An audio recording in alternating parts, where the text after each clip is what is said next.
Okay? Joshua! But not for Job.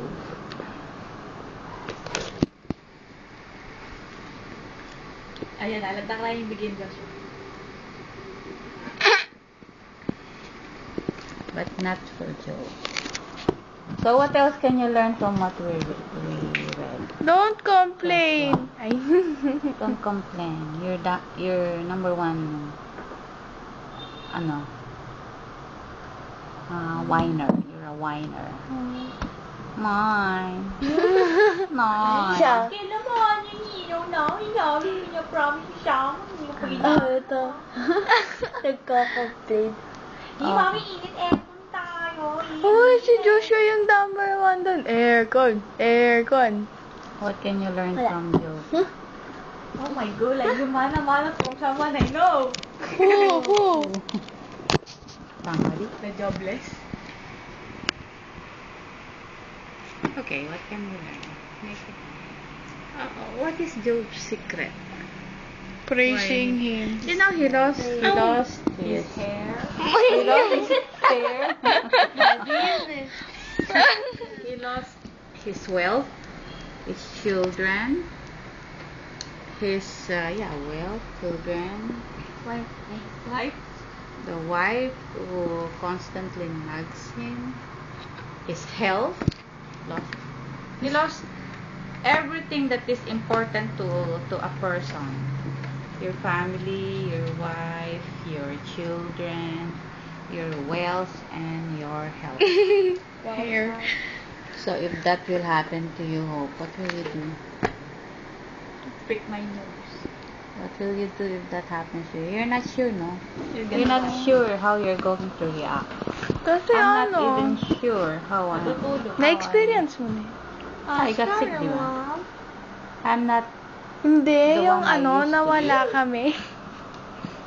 Pumunta kang Ay, hindi ko maano yun. Cannot imagine how I will react. Every time, even the thought of it, no, I don't entertain such thought because I'll probably die. Interview. You know, because of if you're too upset, too emotionally stressed, MJ wouldn't like that. MJ will Lagi come kang out. stress. Eat dessert. What? Kasi baliktad nag-stress. Dessert? Stress. The stress. Ako, pag stress na lang, kakain ang ice cream.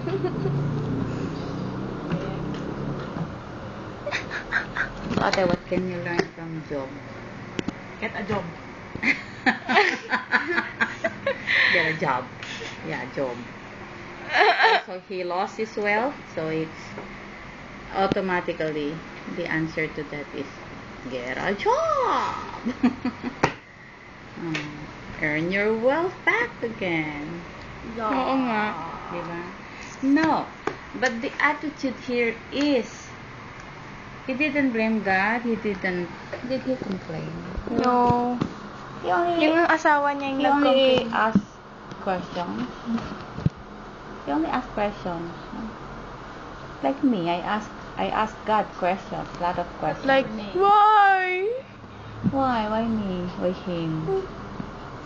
Tattoo! Wait, I want a video. Tattoo! Hello, this is Uy. my tattoo. Listen. And then, so, what's Job's secret?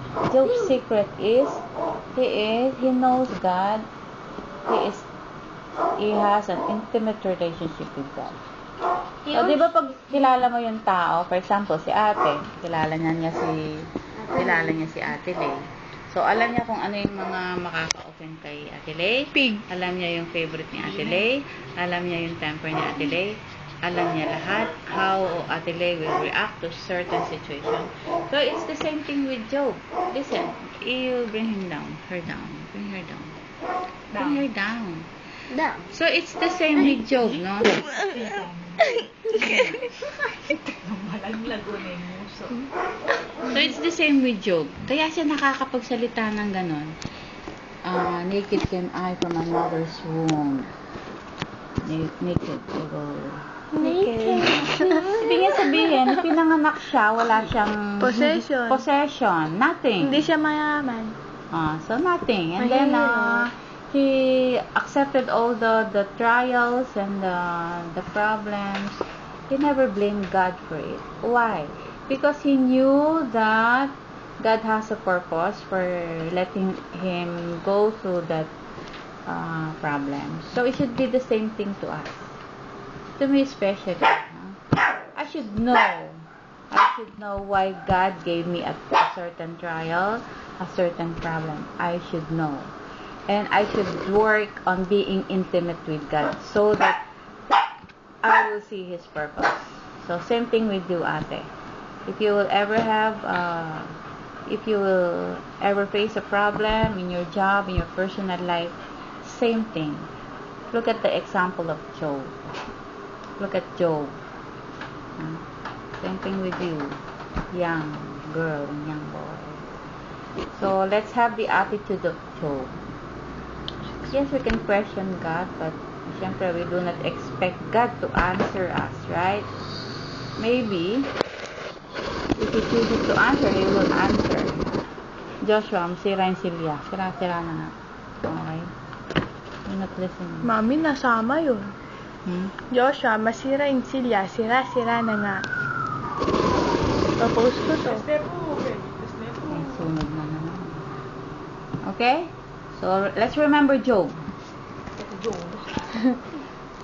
Meron pa siya nakakatuwang... Joke. No, it's May part ganda of close the book of Job. May siya nakakatuwang story. Calibanites. Something I can relate to. And Calibites. Father. Libanites. Levianites. O sige, let's pray na.